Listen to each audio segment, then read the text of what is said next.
اعوذ باللہ من الشیطان الرجیم بسم اللہ الرحمن الرحیم سورۃ النازعات بسم اللہ الرحمن الرحیم۔ اب یہ چوتھی صورت ہے اس طرز کی، والصافات والذاریات والمرسلات، اب یہ والنازعات، اور یہاں تقریباً اس پر اجماع ہے کہ یہ مراد یہاں پر فرشتے ہیں۔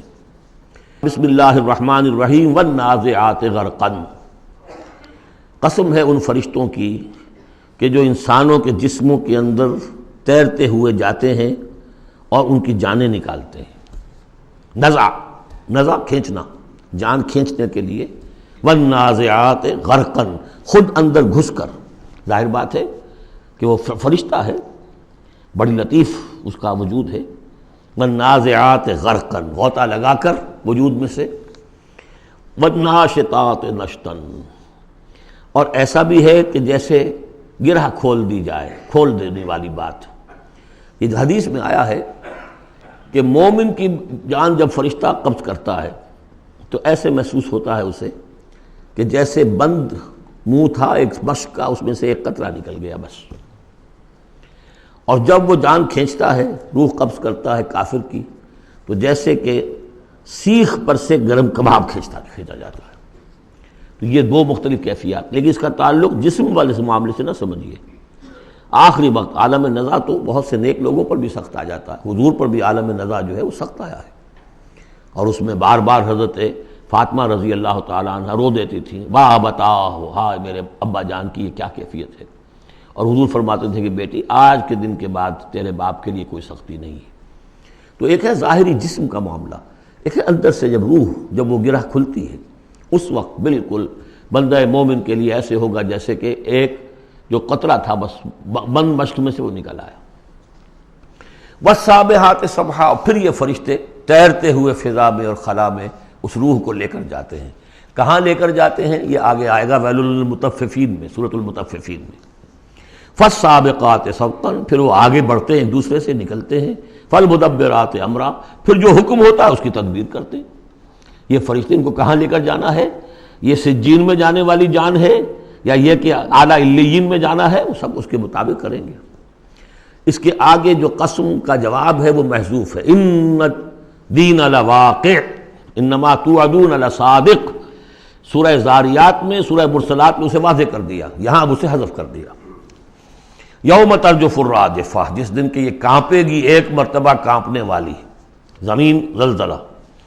یا ایھا الناس اتقوا ربکم ان زلزلۃ الساعۃ شیء عظیم یوم ترونھا تذہل کل مرضعۃ عما ارضعت وتضع ذات کل حمل حملها وتری الناس سکارى وما هم بسکارى ولکن عذاب اللہ شدید۔ یوم ترجف الراجفہ تتبعها الرادفہ، دوسرا پھر نفخہ ہوگا، پھر اس کے پیچھے ایک اور آئے گا۔ قلوب یومئذ واجفہ، کتنے ہی دل ہوں گے اس روز دھڑکتے ہوئے خوف کے مارے۔ ابصارھا خاشعہ، ان کی نگاہیں ہوں گی زمین میں گڑی ہوئی۔ یقولون ائنا لمردودون فی الحافرہ، اور وہ کہتے ہوں گے کیا ہمیں لوٹا دیا جائے گا الٹے پاؤں، پھر ہم مرنے کے بعد دوبارہ پھر زندہ کر دیے جائیں گے۔ اذا کنا عظاما نخرہ، کیا بات کر رہے ہو؟ کیا جب ہماری کھوکھلی ہڈیاں رہ جائیں گی اور کچھ نہیں ہوگا، وہ سیدھا کھوکھلی ہڈیاں؟ قالوا تلک اذا کرۃ خاسرہ، تمسخر کے انداز میں کہتے تھے یہ تو بھائی بڑے گھاٹے کا سودا ہوگا پھر۔ فإنما هي زجرۃ واحدہ، تو یہ تو بس ایک ہی ڈانٹ ہوگی، وہ تیسرا جو نفخہ ہوگا، نفخہ جو ہے باس کا، ایک ڈانٹ۔ فإذا هم بالساہرہ، وہ سب کے سب کھڑے ہوں گے ایک چٹیل میدان میں۔ هل اتاک حدیث موسیٰ، کیا تمہیں موسیٰ کی خبر پہنچی؟ اذ ناداہ ربہ بالوادی المقدس طویٰ، یاد کرو جب کہ اس کو پکارا تھا اس کے پروردگار نے اس مقدس وادی میں جس کا نام طویٰ ہے۔ اب یہ کئی مرتبہ تفصیل سے ہم پڑھ چکے ہیں، لیکن اب دیکھیے کہ شروع میں یہ بات آ رہی ہے تو اتنی مختصر آ رہی ہے۔ ابتدائی صورتیں ہیں، ظاہر بات ہے چھوٹی صورتیں ہیں، ان میں تو آئے گا تو اسی اختصار کے ساتھ، اسی کی تفصیل ہے، سورہ طٰہٰ میں ہے، سورہ قصص میں ہے، سورہ اعراف میں ہے۔ اذهب الى فرعون انه طغى، تو اللہ نے جو ندا کیا تھا، اذ ناداہ ربہ بالوادی المقدس طویٰ اذهب الى فرعون انه طغى، جاؤ فرعون کی طرف، اب یہ رسول بن گئے۔ انه طغى، وہ بہت سرکش ہو گیا ہے۔ فقل هل لك الا ان تزكى، اور جا کر کہو کہ بھائی ہے کوئی ارادہ تمہارا کہ تم اپنے آپ کو پاک کر لو، صاف کر لو، اپنے عقائد، اپنے خیالات، اپنے اعمال، اپنا کردار.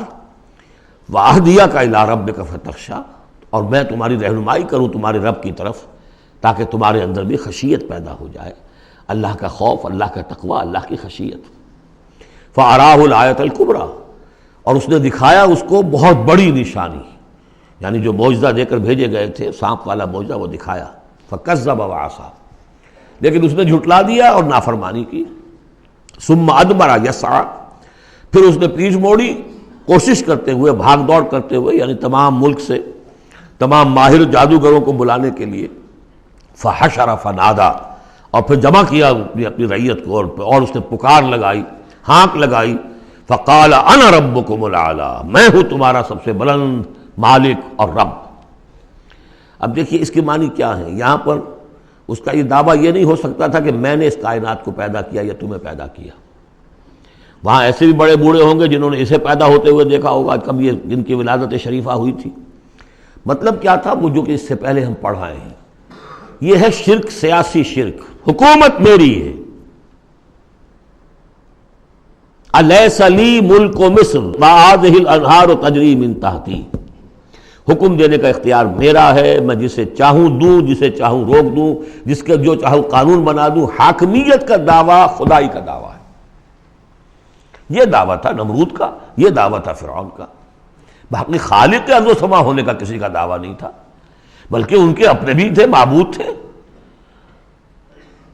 اس میں آیا ہے کہ کیا تم چھوڑے رکھو گے موسیٰ کو کہ چھوڑ دے تمہیں بھی اور تمہارے معبودوں کو بھی. یذرک و آلہتک، تو اس فرعون کے بھی آلہہ تھے. لیکن سیاسی شرک، اور یہ سیاسی شرک جس قدر گلوبلائز ہوا ہے آج کے دور میں، پورا گلوب اس شرک کے اندر مبتلا ہے. پاپولر سوورنٹی، پہلے وہ ٹنوں گندگی کسی ایک شخص کے سر پہ رکھی ہوتی تھی، فرعون صاحب کے سر پر رکھی ہوئی ہے وہ حاکمیت کی گندگی. اب انہوں نے کیا کہ اس کو تولا تولا ماشا ماشا سب میں بانٹ دو. اور ابلیس کی مجلس شورا میں علامہ اقبال نے کس قدر خوبصورت تعبیر کی ہے. ہم نے خود شاہی کو پہنایا ہے جمہوری لباس، جب ذرا آدم ہوا ہے خود شناس و خود نگر. اسی کو بدل دیا، ہم نے شکل بدل دی ہے. کفر وہی تھا، انسانی حاکمیت. الیس لی ملک مصر، کیا مصر کی بادشاہی میری نہیں ہے؟ وہذہ الانہار تجری من تحتی، سارا اریگیشن کا سسٹم یہ میرے کنٹرول میں، جس کو چاہوں گا پانی لینے دوں گا، جس کو چاہوں گا روک دوں گا. فقال انا ربکم الاعلی فاخذہ اللہ نکال الآخرۃ والاولی، تو پکڑ لیا اسے اللہ نے سزا میں، آخرت کی بھی اور پہلی کی بھی، یعنی دنیا کی بھی سزا. دنیا میں غرق ہوا اپنے پورے لاؤ لشکر سمیت. آخرت میں جو ہونا ہے وہ نقشہ ہم دیکھ چکے ہیں بہت مرتبہ سورہ یونس میں خاص طور پر. ان فی ذلک لعبرۃ لمن یخشی، اس میں یقیناً سبق ہے. یہ عبرت کہتے ہیں عبور سے بنا ہے. عبور کسے کہتے ہیں؟ دریا کو عبور کرنا، اس کنارے سے اس کنارے پہنچ جانا. عبرت کا مطلب ہے ایک چیز کو دیکھ کر کسی اور حقیقت کو سمجھ لینا، یہ عبرت ہے. ان فی ذلک لعبرۃ لمن یخشی، سبق ہے کس کے لیے؟ جس کے دل میں کچھ بھی ڈر ہے. صدق اللہ العظیم.